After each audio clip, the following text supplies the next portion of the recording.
हमारे पास इतना पैसा नहीं था कि हम घर को बना पाते। हमने सोचा कि हम लोग लोन लेंगे। जब मैंने इस गवाही को सुना, कुछ समय बाद, 1-2 महीने बाद हमने प्लान किया कि हम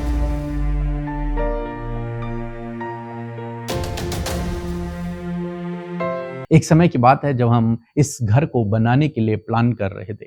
हमारे पास इतना पैसा नहीं था कि हम घर को बना पाते, लेकिन हमने सोचा कि हम लोग बैंक जाएंगे, लोन लेंगे और उसके बाद हम अपना घर बनाएंगे, लोन लेकर अपने घर को बनाएंगे।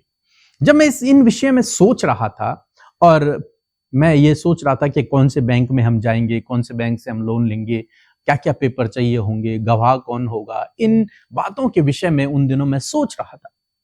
और एक दिन सुबह जब मैं उठा तो मैं एक प्रचारक का वीडियो सुन रहा था, मैसेज सुन रहा था। उन्होंने अपने प्रचार में एक गवाही को शेयर किया और उन्होंने बताया कि एक हस्बैंड वाइफ थे और वो एक भवन को बनाना चाहते थे, प्रभु के कार्य के लिए एक भवन को बनाना चाहते थे, लेकिन उनके पास इतना पैसा नहीं था कि वो उस भवन को बना पाते।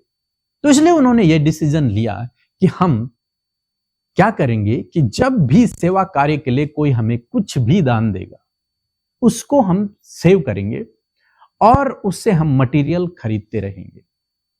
और उन्होंने वैसे ही करना शुरू किया।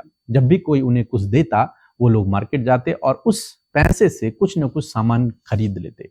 और इस प्रकार से कुछ समय तक उन्होंने मटेरियल इकट्ठा किया और जब उनके पास सफिशिएंट मटेरियल हो गया, फिर उन्होंने उस बिल्डिंग को तैयार कर दिया। हालांकि इसमें कुछ समय लगा, लेकिन वो बिल्डिंग तैयार हो गई। यहां पर जब मैंने इस गवाही को सुना कि इन्होंने न लोन लिया, न ये किसी बैंक गए, न इन्होंने किसी से मांगा, बिना मांगे, बिना लोन लिए इनका मकान, ये जो सेवा कार्य के लिए जो मकान, जो बिल्डिंग बनाना चाहते थे, वो कंप्लीट हो गई।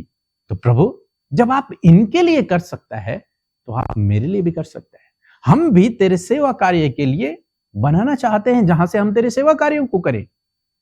तो प्रभु, आप मेरे लिए भी ऐसा ही करें। और मैंने उस गवाही को सुना और उस गवाही पर विश्वास कर लिया। तो इस गवाही को सुनकर हमने ये डिसीजन ले लिया कि हम लोन नहीं लेंगे, बल्कि प्रभु पर निर्भर रहकर चाहे 10 साल में बनाएंगे, लेकिन धीरे धीरे ऐसे ही हम लोग बनाएंगे, क्योंकि हमारा प्रभु अद्भुत आश्चर्य कर्म करने वाला परमेश्वर है। और कुछ समय बाद, 1-2 महीने बाद हमने प्लान किया कि हम फाउंडेशन डाल लेते हैं, अपने घर की फाउंडेशन डाल लेते हैं।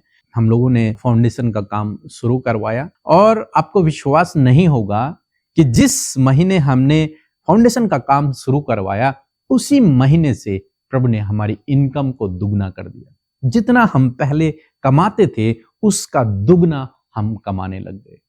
और ऐसे ही बिना किसी लोन के, बिना किसी से कर्ज लिए, बिना किसी से मांगे, हमने इस घर को मात्र 1 साल में बना दिया। और इसमें लाखों रुपए का खर्चा भी आया, लेकिन प्रभु ने अपने महिमामय धन से हमारी हर एक घटी कमी को पूरा किया।